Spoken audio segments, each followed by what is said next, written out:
Bienvenidos al podcast de Dynamic Devs, un espacio para hablar de tecnología, innovación y software. Aprende e inspírate de quienes respiramos y nos dedicamos al desarrollo de software. Únete si eres uno de nosotros. Hola, soy Jonathan González y bienvenidos a otro episodio del podcast de Dynamic Devs.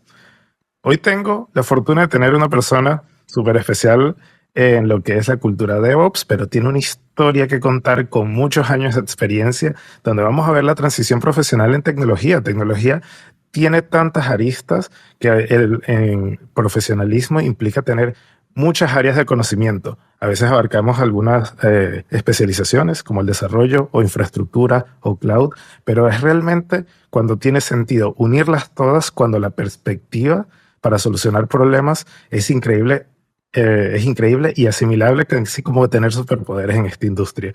Así que tenemos aquí la fortuna de tener a Renato Covarrubias. Un gusto, Renato, y bienvenidos al podcast de Dynamic Devs. ¿Cómo estás? Muchísimas gracias por la introducción. Muy bien por acá. Qué bueno, Renato. Mira, antes de todo, me gustaría que la audiencia sea testigo de tu palabra, un poco de quién eres, te presentes lo que estás haciendo actualmente, tu rol y tu cargo. Súper. Soy ingeniero informático. ¿Ya? Comencé a estudiar hace muchos años atrás, cuando no existían las nubes como se conocen hoy, para que se haga una idea. Entonces, creo que soy de esta generación afortunada que vio el nacimiento de las nubes y tecnologías y no sé si decir sufrió o no, pero sí pudo vivir con la evolución y con los cambios de cómo hacer las cosas. ¿Ya? Yo comencé a estudiar el 2003, para que se haga una idea. ¿Ya? Pues, las nubes no existían en esa época. La IA era incipiente, todo el tema de grandes modelos de lenguaje que podía estar muy de boga, eran teóricos, muy teóricos. Estoy hablando de 20 años atrás. Entonces, yo comencé mi formación como sysadmin en la misma universidad. ¿Ya? Gracias a que la universidad contaba con laboratorio y había un profesor que hoy ya está retirado, que nos guió a muchos durante muchos años a meternos en los sistemas, en servidores y ofrecer servicios. Entonces yo comencé a trabajar como estudiante. Ahí llegué a conocer Linux hace 20 años atrás y fue bastante increíble el path desde ese momento de no saber nada, ¿ya? Hasta lo que estamos haciendo hoy día. Cuando comencé a trabajar, ¿ya? Por ahí por el 2010, fue bien interesante mi path, que llegué como sysadmin, ¿ya? Entonces lo bien en resumido. Y llegué a un momento de la organización en ese entonces en que teníamos servidores y nos preocupábamos de conectar cables de un servidor, de una boca de ese servidor a ciertos switches, entonces había un mapa de red y todo eso. Cuando me fui años después, la verdad es que teníamos... no voy a decir qué marca ni nada de esto, pero no era una nube de las grandes que hay hoy día, sino que era otro proveedor de infraestructura que tenía API. Entonces fue como el primer sabor de lo que era la nube que hoy día se conoce para temas de infraestructura. Podías pedir máquinas virtuales, incluso físicas por API, y eso permitió que solucionáramos problemas de escalabilidad en esa época, tratando imágenes de máquinas virtuales como si fuesen contenedores. Pero como una máquina era tan costosa de crear y destruir, en un sentido de tiempo sobre todo, que además de crearla no eran ni bien potentes. ¿Ya? Entonces, teníamos un proceso de actualización, porque claro, hacer un pequeño cambio era mucho mejor que destruir y crear todo cuando hablamos de máquinas virtuales. Entonces, estamos hablando de hace 15 años atrás. Entonces, si tú piensas a mover esto en el tiempo, ese tipo de habilidades o características nos permitió o nos llevó a tener que generar entornos de prueba que podían ser dinámicos. O sea, lo que hoy es tan natural con un entorno de desarrollo efímero o aplicaciones más web apps que creen, nacen y destruyen, en ese entonces eran con máquinas virtuales que nacían, se registraban y se destruían. Entonces, desde esto a lo que hay hoy día, es interesante el cómo la tecnología ha ido cambiando, pero los problemas son los mismos. ¿Ya? Si los problemas son los mismos, la estructura de resolver esto es más o menos lo mismo, solo que tecnológicamente son con herramientas totalmente distintas. Y en ese momento que tú estabas haciendo todo desde las máquinas virtuales en infraestructura física, pero tenías la idea de resolver los problemas de procesos, de infraestructura y desarrollo de esa manera, ¿cómo lo llamaban en tu época? Hoy es muy fácil llamarlo DevOps, todo orientado al cloud, y tenemos como un glosario de conceptos que nos ayudan a apalancarnos en las conversaciones, pero ¿cómo lo hacías en ese momento para expresarlo? ¿No? En ese momento era automatización y mejora continua. No había un concepto como decir DevOps y que la gente hoy entienda que lo que estamos haciendo es muy fácil. Claro, cuando el concepto emergió y tomó popularidad, nos dimos cuenta de que hoy estamos haciendo DevOps, sin darnos cuenta que estábamos haciendo DevOps. Entonces, si te digo que yo soy DevOps de antes de saber que era DevOps, pero no porque no existía el concepto finalmente. Entonces, en esa época ya teníamos una interfaz autenticada, que hacía gente hacía clic, creaba los dominios, después los destruía. Si no decía nada, se destruían solos. O sea, las mismas cosas que hoy día se hace, por ejemplo, con IDP, con portales internos de desarrollo, en ese momento era esto. Pero con la funcionalidad particular de levantar máquinas virtuales y toda la complejidad que implicaba la actualización del código por debajo estaba totalmente abstraída. Entonces, ¿cómo partimos con esto? Por ejemplo, cómo compartí mi interacción con el mundo de desarrollo fue cuando yo tuve que comenzar a desarrollar recetas, que en ese entonces para las máquinas físicas eran utilizando Chef, que es un manejador de configuraciones basado en Ruby. Entonces me tocó aprender Ruby junto con el cómo funcionaba Chef y empezar a hacer las cosas para configurar servidores. Entonces terminamos configurando servidores con código Ruby. Y mi día a día se fue moviendo a estar desarrollando todo el día. Pero claro, no desarrollaba servicios web, desarrollaba configuraciones. Yo aún no solo no utilizando solo definiciones, que es como lo que hace Ansible, que son como más datos, que finalmente es un YAML, sino que código Ruby. Y darnos cuenta que había cargas más lazy en algún momento. En este entorno, en este punto, esta variable no estaba definida, sino que se define después. Entonces, todo esto race condition, porque las cosas se ejecutan en un servidor real, cuando no se ejecutan, ya no es un proceso, son muchos procesos que interactúan. Entonces, como que la estructura fue un aprendizaje, pareciendo que yo venía del mundo de súper de fierro, ahí no a desarrollo. y al poco andar, se transformó en la norma, ¿ya? O sea, no solo con las máquinas, después apareció ya, emergió como la popularidad de Kubernetes en la primera etapa, y de a poco la necesidad de ir abstrayendo la infraestructura se fue emergiendo de forma bien natural. Porque cuando ya se formalizó DevOps como tal, los equipos de desarrollo tenían que hacer de todo. ¿Ya? No solo desarrollar, no solo buscar requerimientos, no solo ver qué dice Jira, que uno se entiende la tarea, sino que además, oye, ¿cuál es mi segmento de red para poder hacer esto? Porque necesito consumir otra cosa. Entonces, ahora el concepto de carga cognitiva es súper obvia, o no queremos bajarlo, por eso buscamos muchas cosas para simplificar, pero en su momento esta ventaja de tener todo en el control de los equipos de desarrollo de una velocidad increíble, porque pasamos de silos que cada uno tenían incentivos totalmente opuestos, a un equipo que tenía todo lo necesario para trabajar, pero por lo mismo necesitaba todos los skills para trabajar. Y eso cada vez fue haciendo que los perfiles fuesen más escasos, más difíciles o más incompletos. Y se le pedían cosas que simplemente no podían hacer. Y ahí es donde... Quiero apalancarme un poco de lo que comentaste sobre la carga cognitiva, sobre los equipos de desarrollo.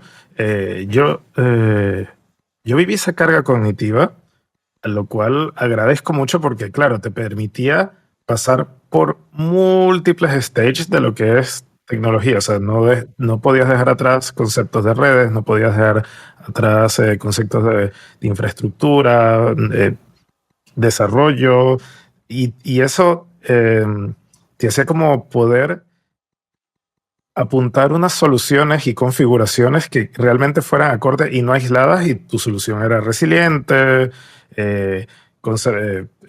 medida, como que todo ese gráfico que vemos en todos lados de DevOps se cumplía detrás de los profesionales. Ahora buscamos restarla. Puede ser un poco evidente los beneficios que pueda tener. Me gustaría un poco que piensas, ya que hoy también estás teniendo la experiencia de también participar como en proyectos de Platform Engineering. Ujú. ¿Qué ventajas ves y qué echas de menos del modelo anterior? Que depende. A ver, esta respuesta de consultor, depende. Pasa que el hecho de que pudieras ver todas las cosas venía con el contra de que te obligaban a tener que ver todas las cosas. ¿Ya? Entonces, en ese punto, viéndolo además desde la perspectiva del negocio, ¿ya? Tu time to market era altísimo. Tenías que saber muchas cosas y hacer muchas cosas antes de poder entregar valor al negocio o al usuario final o al cliente final.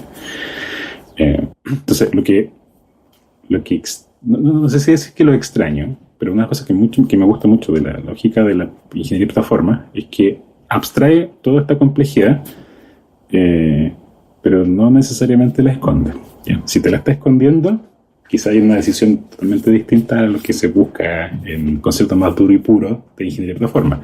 O sea, si no quieres verlo, no lo veas, pero si quieres ir a mirar, anda a mirar. ¿Ya? O sea, finalmente las tecnologías son las mismas, solo que el cómo se presentan a las personas ha ido cambiando en el tiempo. Hoy día tú ya no te preocupas de, oye, yo tengo que consultar tal servicio que está en tal dominio, entonces tal IP y mi IP, y el segmento de red y las reglas de firewall o el ACL no sé dónde. Ya no. Normalmente es una declaración de intención en algún lugar que esto consuma acá, algo lo resuelve por ti y a ti te funciona.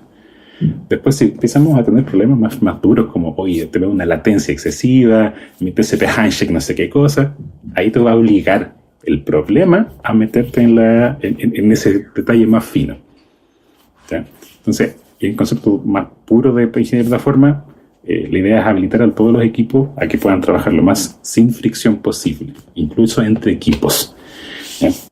Todo esto viene de como muy apalancado con este libro que se llama Team Topologies, que plantea efectivamente que ahí pueden existir muchos servicios, siempre una cosa muy extraña, ese equipo muy especialista, pero que finalmente ojalá todo esto se presente como un servicio a los otros equipos. Que está bien que hayan especialistas, está bien que haya necesidad de que gente conozca cosas muy específicas, pero no tienen por qué todos ser especialistas ni todos conocer todos los especialistas, ¿ya? Sino que estas personas tampoco se pongan en medio de los caminos críticos de todos los proyectos, sino que provean su capacidad y su conocimiento como un servicio para el resto, ¿ya?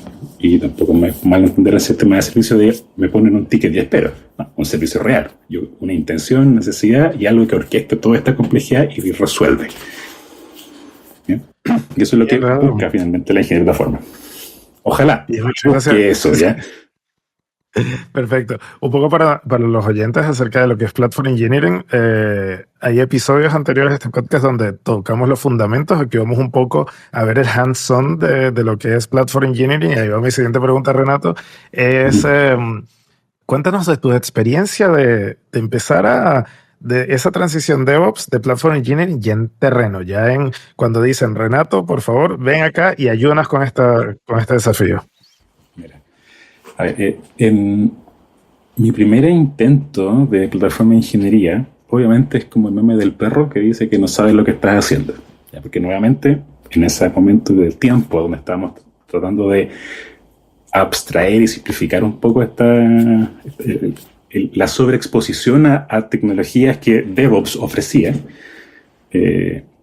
no había un patrón, no había recomendaciones industria para decir háganlo de esta forma. ¿Bien? Entonces empezamos a resolver pequeños problemas.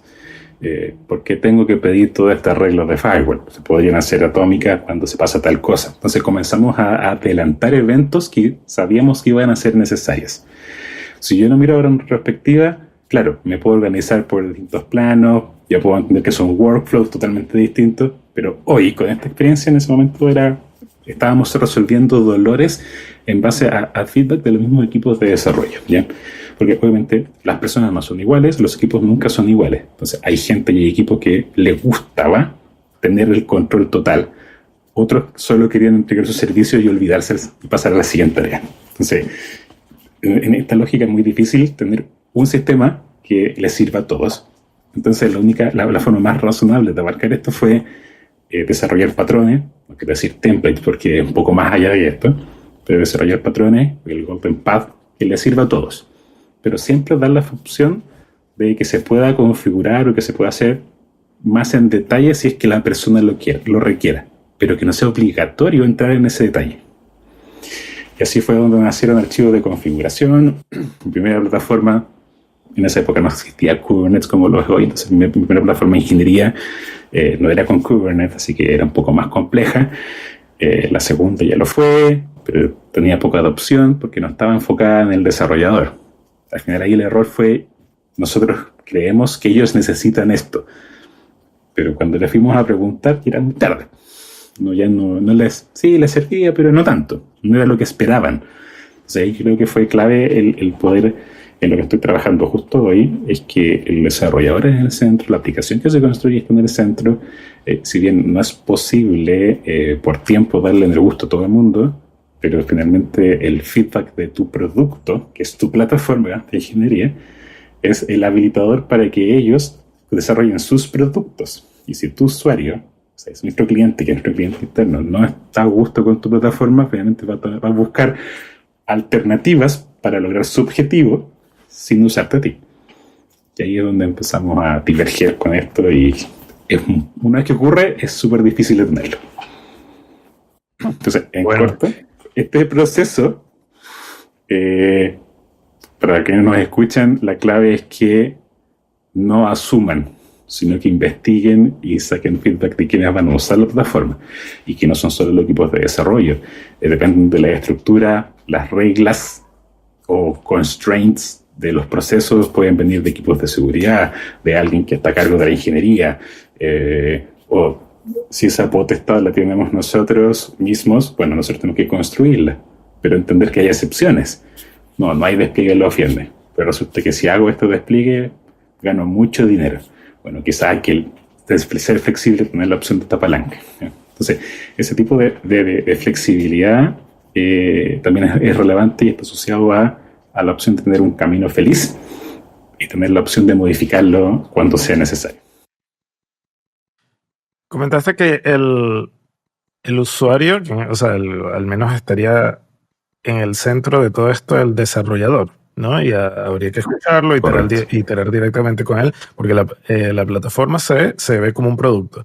Pero ¿qué sucede si justamente ese usuario tiene algunos conceptos, y aquí hablo de equipos completos de desarrollo, algunas prácticas que de por sí son deficientes en su ciclo de vida de desarrollo de software?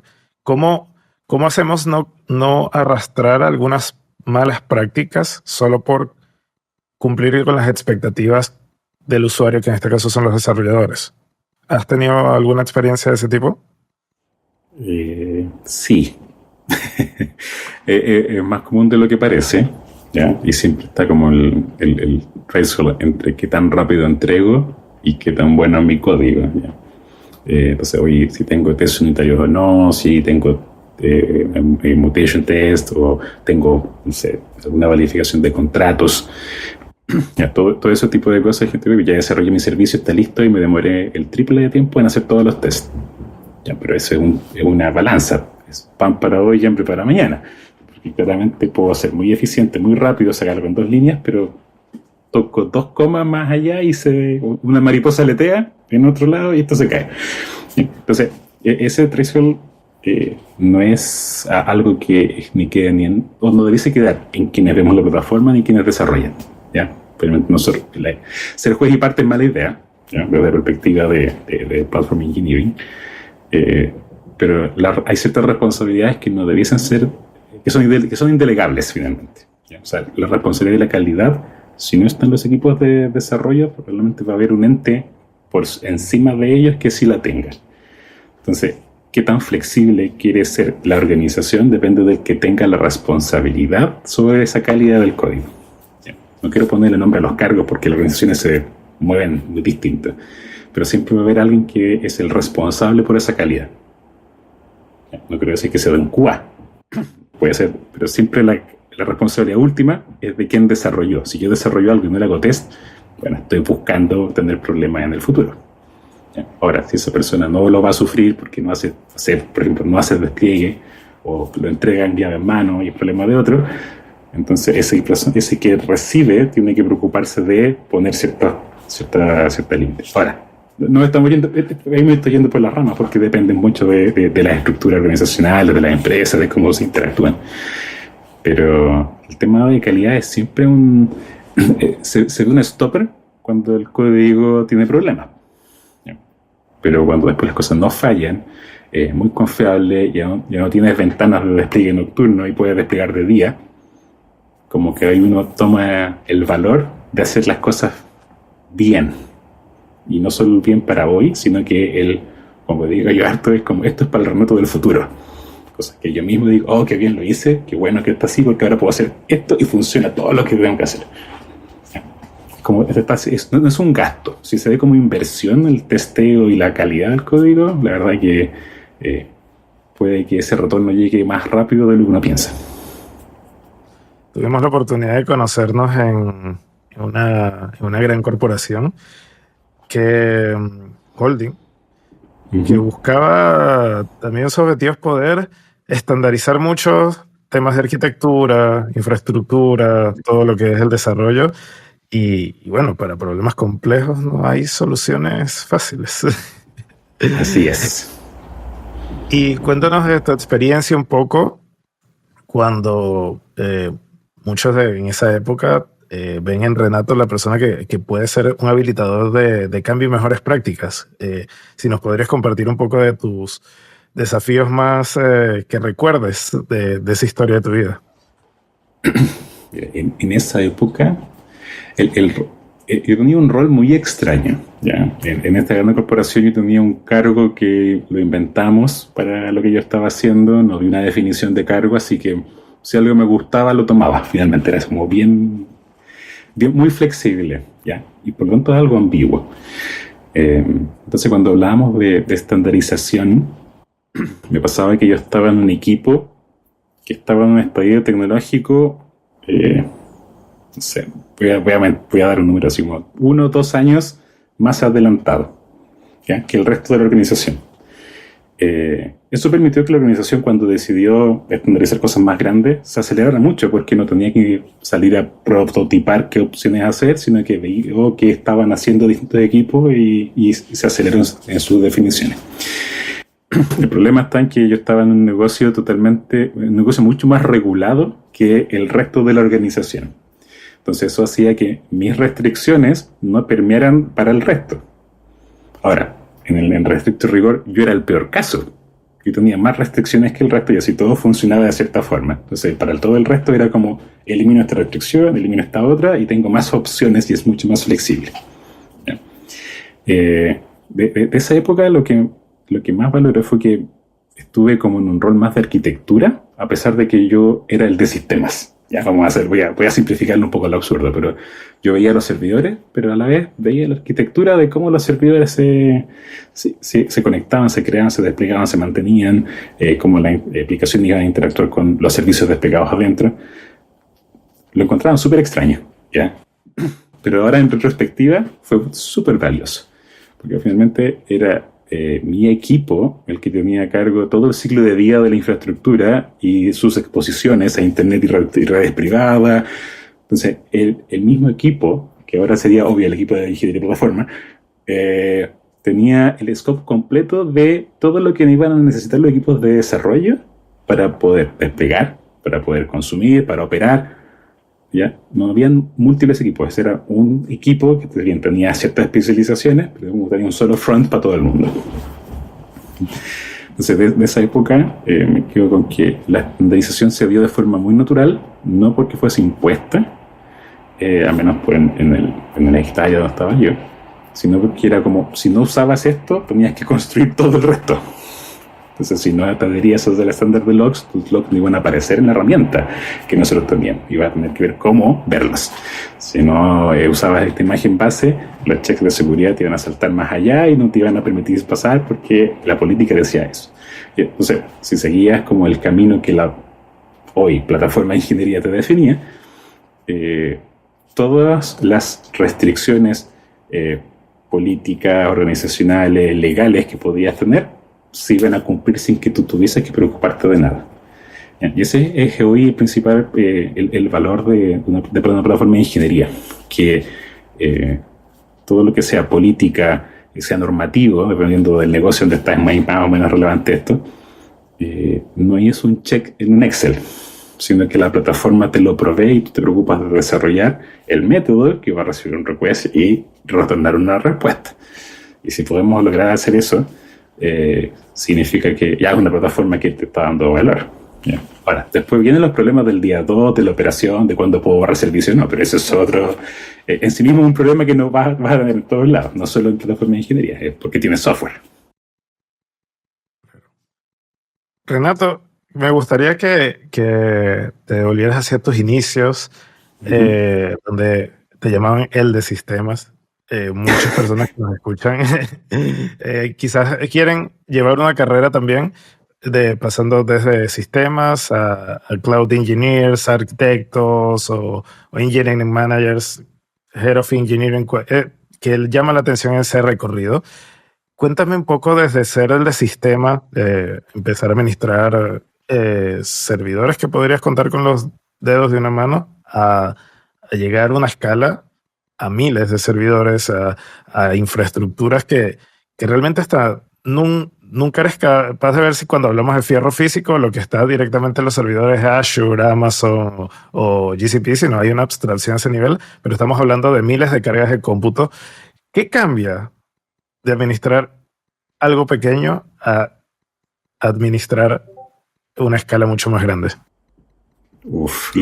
Lo principal que cambia es que cualquier cosa que hagas de no a conciencia te va a explotar en la cara después. Y es porque el problema pequeño se magnifica por tanta infraestructura que tengas, se magnifica por tantos servicios desplegados tengas dentro. No sé, el caso, por ejemplo, de Log4j, una librería que era dependencia de dependencias de dependencias.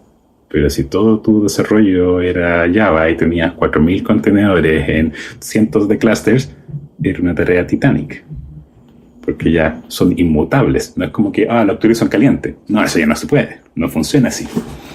Entonces, la problemática en general es un tema de volumen y de orden después. ¿Ya? Pero después, ¿qué pasa? Cuando tú tienes poquitos servidores, les pones nombre, este se llama Goku, este se llama Krillin, te sabes la IP de memoria, no pasa nada, ¿ya? Entonces son tus mascotas, y ese es el concepto. Pero cuando comienzas a tener infraestructura más inmutable, claro, conoces los clusters, pero cuando tienes cientos de clusters, ya poco importa. Cuando esos clusters tienen miles de nodos, ya deliberadamente ya es irrelevante en qué nodo vive la aplicación, porque te importa más el clúster es lo que logras retener, si es que logras retenerlo. Entonces los problemas después son problemas siempre son de escala. O sea, yo cuando partí, siempre cuento esto, cuando partí en estudio de la universidad tenía 3 servidores y sentía que esto estaba listo. Hoy un clúster tiene 1.600 nodos y bueno, es uno, no son 1.600 servidores, es un clúster. Es tal como el concepto. Todo esto se escala y el problema son de escalabilidad siempre. Volumetría de request. De repente toca explicar por qué esto es mejor en UDP y no en TCP. Porque claro, cuando tienes 6.000 cosas concurrentes de tu mismo nodo y cuando te quedas sin puertos TCP, cuando ya no puedes hacer más NAT en algo. Y esos problemas que son problemas que en mi época eran súper normales porque nuestros hardware eran mucho más limitados que los hardware que hay hoy día, solo se presentan en volumetría, en mucha volumetría. O sea, ahora puedes levantar un cluster de Kubernetes en tu computador con un comando. Hace 8 años atrás era una tortura levantar un cluster de Kubernetes y mantenerlo tú. Por eso cuando nacieron todos los softwares como servicio en Azure, en GCP y bla, bla, bla, ha sido una maravilla. 2 clics se levanta el Kubernetes y toda la complejidad que el etcd, que cuál es el maestro, el principal, que Raft, para no sé qué cosa, te olvidaste. Funciona. Tú simplemente despliegas. Entonces, que finalmente cada una de estas capas vas abstrayendo esta complejidad. Pero igual te permiten entrar. En un cluster de AKS igual puedes ver detalles de lo que pasa por dentro. No te dejan ver todo, porque si rompes algo, después tú le reclamas a tu proveedor. Pero sí te da la opción de ir un poquito más allá. Entonces, no necesitas verlo, pero puedes verlo si tú quieres. Entonces, es la misma idea después a nivel de aplicación. Si tú quieres verlo, puedes verlo, pero no lo necesitas hacer para que todo funcione. ¿Ya? Ahora, el problema principal después de escala es un tema de observabilidad, ¿ya? Y de orden. Y observabilidad de la aplicación. logs, trazas métricas. Porque después, como ya no, en el mundo de monolito, voy a hacer siempre esa perspectiva, en el monolito tenías una sola base de código, ya de gigas, pero era una sola base de código, era solo un proceso para debuguear, era solo un proceso para hacer, era solo un punto de logs. Cuando tienes microservicios que interactúan entre ellos, ese request que entró se multiplexa múltiples requests entre componentes distintos, y ahí perdiste la trazabilidad si no tomaste una decisión de conciencia de cómo hacer esa trazabilidad. APM ayudan a eso, OpenTelemetry como concepto define algo que si uno lo sigue lo puede usar en muchos lados. Entonces la CNCF, la Cloud Native Computing Foundation, tiene un montón de productos y un montón de soluciones. El landscape es gigante. Ahora, volviendo a tu pregunta, así como recomendaciones, ¿quieren partir por esto? Ojalá no partan por ver el landscape de la CNCF, porque es demasiado. Ya tienen que partir por un stack un poco más acotado. Pero lo que sí es clave es tener un problema real para aprender. Aunque sea un problema para la casa, un problema chiquitito, pero un problema real. Sino un problema y mirando y ejecutando comandos y haciendo cosas que uno ve en videos de YouTube, la verdad es que es muy difícil. Necesita tener un problema que resolver para poder surfear por alternativas de solución para ese problema. Y esa es la forma más práctica de aprender. Y aprender en una escala mucho más acotada, pero eso te da la base para poder aprender después cuando escale. Estoy totalmente de acuerdo, Renato. Eso sumaría aprender Linux. Aprendan Linux, por favor. Bueno, eso como lo di por sentado, perdona, pero a mí me pasa que yo no ocupo sistema operativo propietario hace un montón de tiempo. Desde que conocí en el laboratorio. A ver, ¿cuánto ya? 20 años. Hace 20 años que uso solo Linux y Mac porque es más cómodo para algunas cosas. Así que claro, Bash es mi día a día, me encanta. Yo no entiendo por qué a la gente le gusta las ventanitas y hacer clics. Es así, a ese nivel. SSH fue un amor a primera vista. Sí, que era así como más jocoso. Pero claro, creo que aprender Linux es una muy buena estrategia, a entender cómo funciona. Y de hecho puede ser dentro de un contenedor. ¿Qué pasa hoy día? Por ejemplo, los GitHub Actions, los GitHub Components, casi todos los procesos de CI/CD son basados en un bash que ejecuta comando, que finalmente es Linux. Entonces, y te vas a encontrar esto en muchos lugares. Ahora, entender de programación es útil, pero es más valioso conocer cómo funcionan las estructuras de configuración. ¿Ya? O sea, en mi época se configuraban las cosas con XML, que gracias a Dios está JSON ahora, o está YAML, que es mucho más de moda, que es mucho más leíble por humanos que XML en esa época. Pero el efecto es que necesitas saber mucho más de Linux, necesitas entender de configuraciones, y el valor principal de alguien que va de sistema a plataforma es entender cómo se relacionan las aplicaciones o los productos que tú vas a estar utilizando. Porque normalmente uno termina desarrollando un pegamento entre ellas para que hagan algo según lo que se necesite. Entonces, no sé, por ejemplo, yo nunca programé sí programé módulos de Apache, pero cuando llegué a Nginx, por ejemplo, no programé nada de Nginx. Pero me tuve que aprender cómo se configuraba, qué hacía qué cosa. ¿Y con qué? Con problemas reales. Oye, si tengo un request, ¿cómo modifico el header? Que no sé qué cosa. Con esto de acá, con esto de aquí. Y de ahí llegué a Lua. ¿Y qué es lo que es Lua? Es scripting. ¿Y cómo funciona? No sé. Bueno, hay que buscarlo. Y entonces, es un problema constante. Y la tecnología te lleva a buscar soluciones distintas y te lleva a aprender sin que probablemente lo tengas contemplado. Porque en sistemas tú nunca dejas de aprender. ¿Eh? Nunca. Y si dejas de aprender, preocúpate. Porque quiere decir que algo no estás haciendo bien. Me da curiosidad, ¿qué módulo de Apache programaste? Mayormente los instalamos, ¿no? Pero No fue publicado. Era algo súper... Entonces, nuevamente, es un concepto. Hoy día es el concepto de las filas virtuales, ¿ya? Que son tan normales. Ajá. Cuando compras un ticket, ¿no? Claro, así como llegó el request, ¿no? Tú estás 4 en la fila de atención. Eso alguna vez lo hizo con un módulo de Apache, porque no había nada que le hiciera así. Wow. Hoy ya tenemos servicios para eso, o lo resolvemos a otro lado. Claro, pero hace, ponle 18 años atrás, eso no era de la misma forma. Sí. ¿Ya? Igual Apache sigue siendo poderoso, no. O sea, Apache sigue siendo muy poderoso, ligero, sí.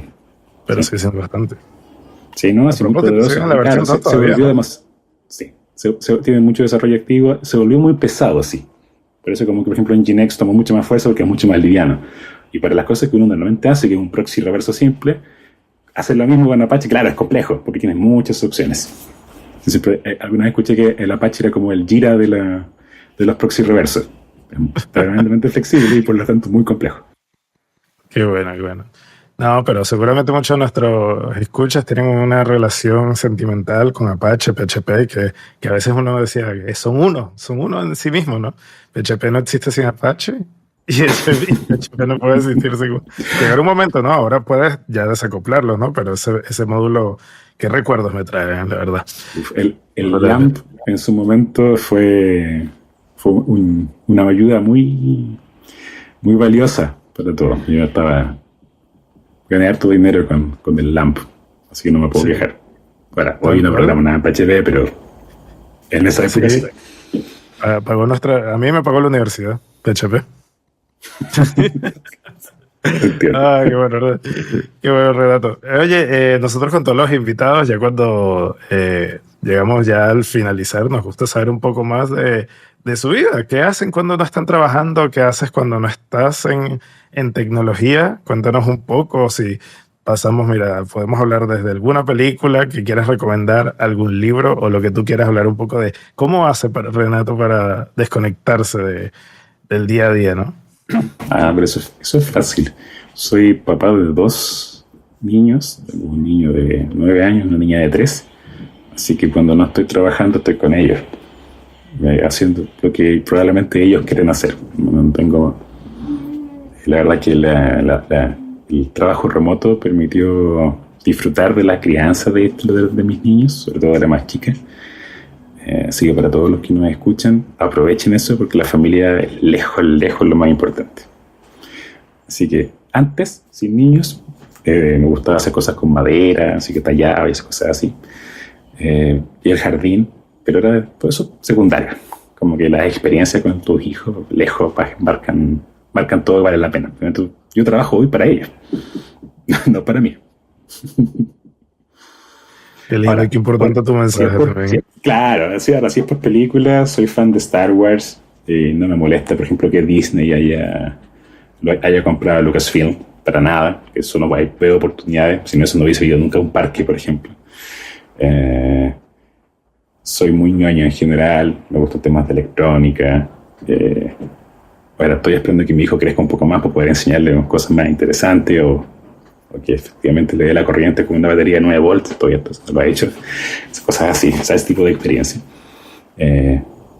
Pero no soy, yo trato de leer, pero normalmente me quedo dormido, porque cuando leo ya estoy cansado y ya no hay nada que hacer. Tengo que buscar esa instancia. Oye, ¿cómo va transmitiendo ese legado hacia tus hijos, especialmente la parte de team? ¿Quieres incentivarlos a aprender tecnología? Mira, no sé si incentivarlo o no, pero están totalmente inmersos en eso. Mi hijo jura que yo soy hacker, porque vi una consola con letras que se mueven. Digo, hijo, no tiene nada que ver, pero es muy chico para explicarle todavía.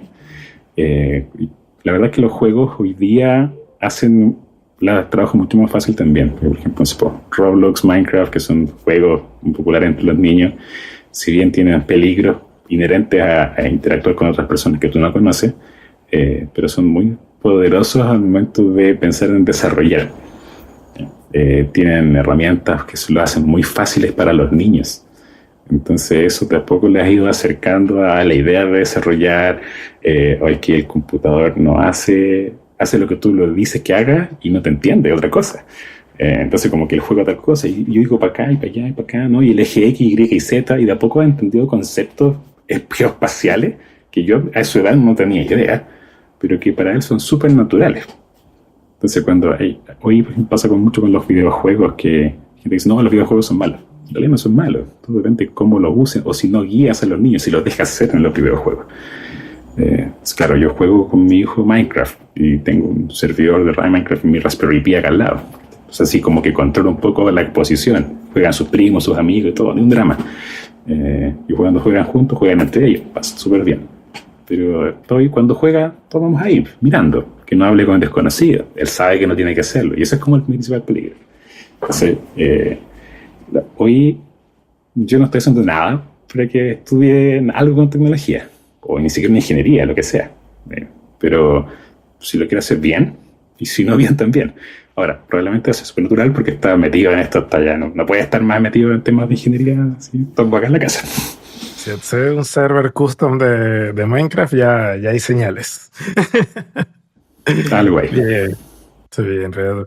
Oye, la verdad que he disfrutado un montón la conversación.